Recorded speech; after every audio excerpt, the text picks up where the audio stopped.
Appointing authority है, उसको आप निर्देश कैसे दे सकते हैं? भारत के चीफ जस्टिस का अपॉइंटमेंट भारत का राष्ट्रपति करता है।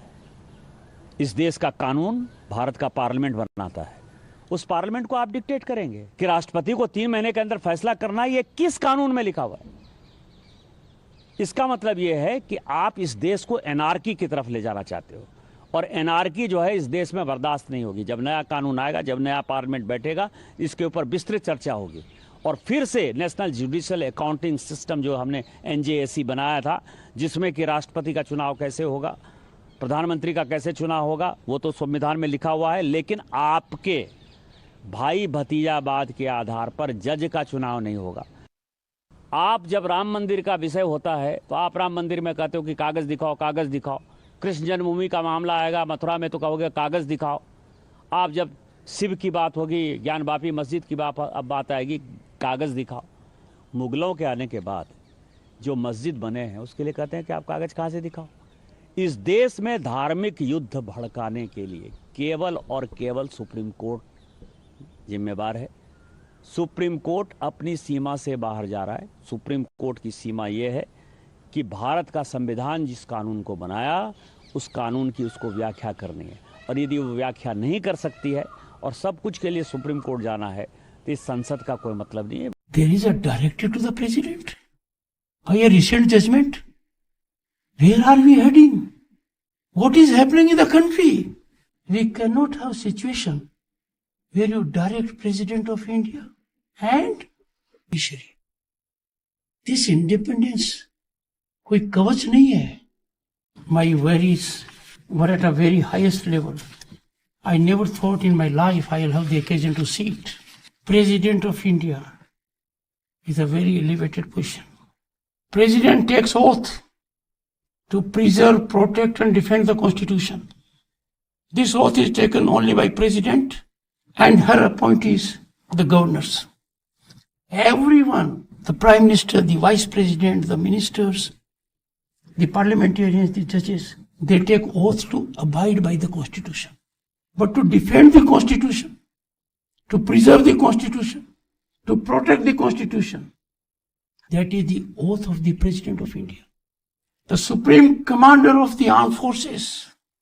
Boys and girls, if you look at the Indian Constitution, when Parliament is defined, according to you, Parliament is Lok Sabha, Rajya Sabha. No. Parliament, the first part is the President. Second and third are Lok Sabha and Rajya Sabha. There is a directive to the President by a recent judgment. Where are we heading? What is happening in the country? We have to be extremely sensitive. It is not a question of someone filing a review or not. We never bargained for democracy for this day. President being called upon to decide in a time-bound manner, and if not, becomes law. So we have judges who will legislate, who will perform executive functions, who will act as super parliament, and absolutely have no accountability because law of the land does not apply to them. Let me tell you, boys and girls, every parliamentarian, and why parliamentarian? Every candidate in any election to assembly or parliament is required to declare assets. Judges don't do it. Some do, some don't.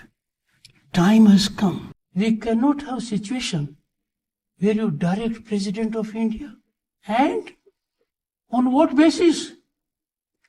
The only right you have under the Constitution is to interpret the Constitution under Article 145(3). There it has to be 5 judges or more. Boys and girls, when Article 145(3) was there, the number of judges in the Supreme Court was 8. 5 out of 8. Now 5 out of 30 and odd. But forget about it. The judges who issued a mandamus virtually to the President and presented a scenario, it will be law of the land, have forgotten the power of the Constitution. How can that combination of judges deal with something under Article 145(3) is preserved? It was then for 5 out of 8. We need to make amends in that also now. 5 out of 8 would mean interpretation will be by majority. Or 5 constitutes more than majority in 8. But leave that aside. Article 142. Article 142 has become a nuclear missile against democratic forces. Available to judiciary 24/7. I have no doubt. Parliament cannot script a judgment of a court. I have no doubt about it. Parliament can only legislate and hold institutions, including judiciary and executive, accountable.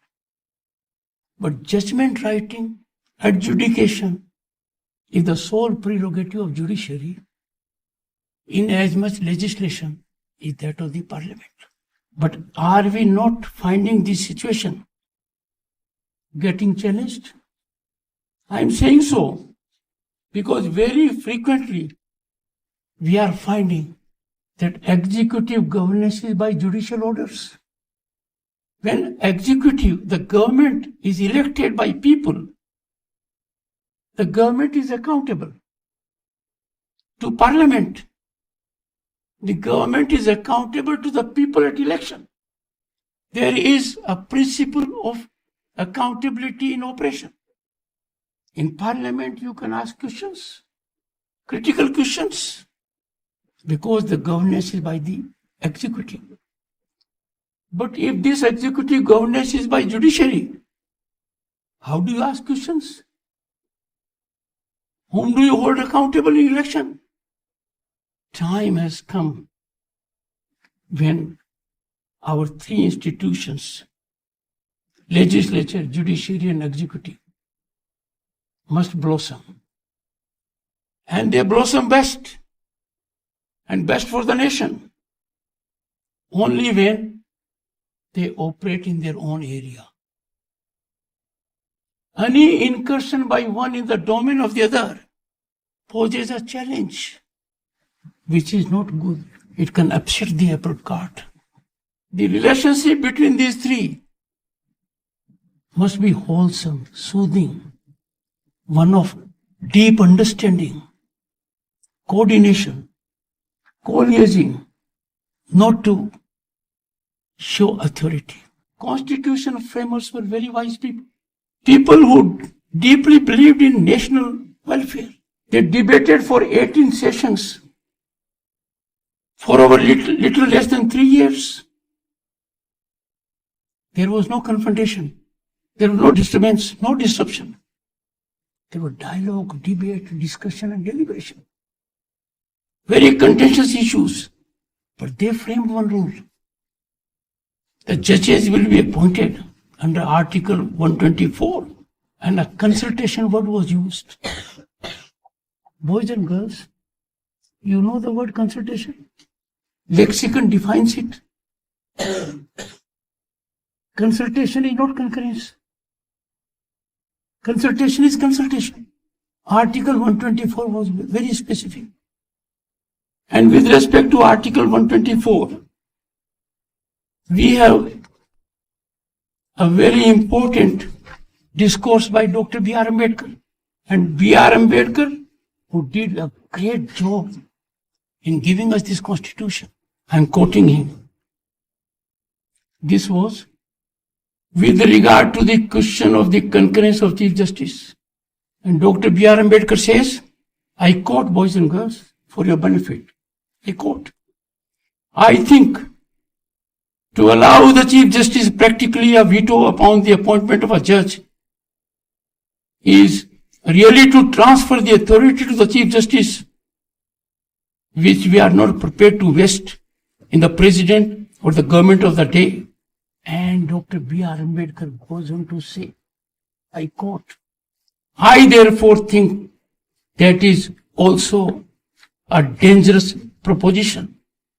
But in the second judge's case, in 1993, the court interpreted consultation will be read as concurrence. Can it be done? The two words boys and girls are different. But the bench did not notice that Indian Constitution uses these words, consultation and concurrence, in the same article. Article 370, with respect to the then state of Jammu and Kashmir. Article 370 has both expressions in the same sub-articles. How can these two words used differently by the Constituent Assembly members in the Constitution can be read differently? It was done. Now, the situation is engaging attention of everyone.